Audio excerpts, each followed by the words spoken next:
Hi friends, இன்றைக்கி soya வச்சு chapati, dosa, variety rice எதுக்குனாலும் செட் ஆகிற மாதிரி ஒரு கிரேவி பார்க்க போகிறோம். அதுக்கு ஃபஸ்ட்டு தண்ணி நல்லா சூடு பண்ணிவிட்டு கொஞ்சமாக உப்பு சேர்த்து நம்ம சோயாவை உள்ளே போட்டு ஒரு 10 நிமிஷமாக வேக வைக்கணும். அப்படி இல்லைன்னா நம்ம வெந்நீரில் கூட போட்டு மூடி வச்சிடலாம். பாயில் பண்ணலைனாலும் அப்படினாலும் பண்ணலாம். அதுக்கப்புறமா ஒரு 10 நிமிஷம் கழித்து நல்லா ஆறுனதுக்கப்புறமா சோயாவை நல்லாவே புழிஞ்சு எடுத்துக்கணும். நம்ம அந்த தண்ணி எல்லாமே போயிடணும். அப்போ தான் அது நல்லாயிருக்கும். இல்லைன்னா அதில் உள்ள ஸ்மெல் வந்து நம்மளுக்கு சாப்பிட நல்லா இருக்காது. இது மாதிரி நல்லா புழிஞ்சு எடுத்ததுக்கப்புறமா ஃபஸ்ட்டு மசாலா ரெடி பண்ணிக்கலாம். ஒரு மிக்ஸி ஜார் எடுத்துக்கோங்க. அதில் ஒரு 2 பல்லாரி, அது கூட ஒரு தக்காளி எல்லாமே சின்ன சின்னதாக வெட்டி சேர்த்துக்கோங்க. அதை நல்லா பேஸ்ட்டாக அரைச்சிக்கலாம். அப்புறம் அதே மிக்ஸி ஜாரில் கொஞ்சமாக தேங்காய், கொஞ்சமாக பொட்டுக்கடலை, அது கூட கசகசா, அதுக்கப்புறமா கல்பாசின்னு சொல்லுவோம்ல, அது கொஞ்சமாக ஆட் பண்ணிக்கிட்டு, ரொம்ப ஆட் பண்ணக்கூடாது.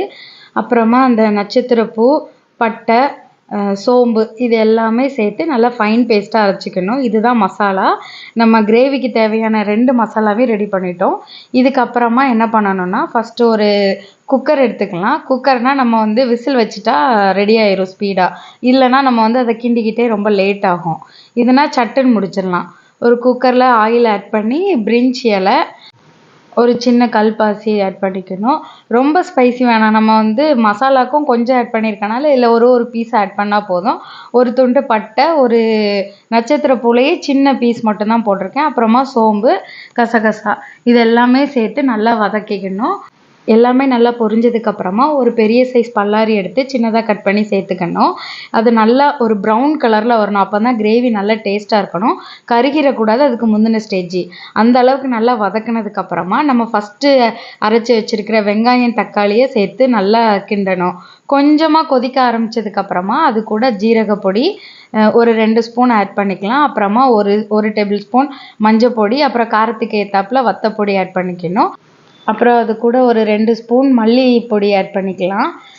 இது எல்லாமே சேர்த்து நல்லா கிண்டி ஒரு கொதி வரணும். நல்லா கொதிக்க ஆரம்பிக்கிற ஸ்டேஜில் நம்ம கொஞ்சமாக கரம் மசாலா பொடி ஆட் பண்ணிக்கலாம். நம்ம இஞ்சி பூண்டு எதுவுமே போட போகிறதில்ல. இந்த பொடி மட்டும்தான் நம்மளுக்கு டேஸ்ட்டு நல்லா வரும்.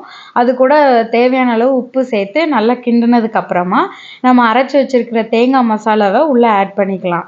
ஆட் பண்ணிவிட்டு கொஞ்சம் ஒரு 2 நிமிஷம் விட்டால் போதும். ரொம்பலாம் விட வேண்டாம். அதுக்கப்புறமா நம்ம அந்த வெந்நீரில் போட்டு எடுத்து வச்சுருக்கிற அந்த சோயாவை உள்ளே சேர்த்து நம்மளுக்கு தண்ணி ரொம்ப வேணும்னா தண்ணி சேர்த்துக்கலாம்.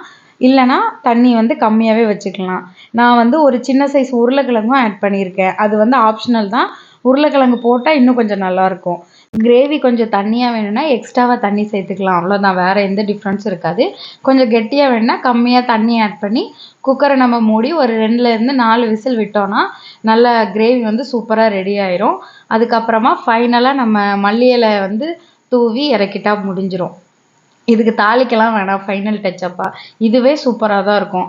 இது வந்து சப்பாத்தி, ரொட்டி, தோசை, புலாவ் இந்த மாதிரி வெரைட்டி ரைஸ் எல்லாத்துக்குமே இந்த கிரேவி சூப்பராக இருக்கும். நான் இன்றைக்கி சப்பாத்தி கூட தான் சர்வ் பண்ண போகிறேன். செஞ்சு பார்த்துட்டு எப்படி இருந்துச்சுன்னு கமெண்ட் பண்ணுங்கள். பாய்.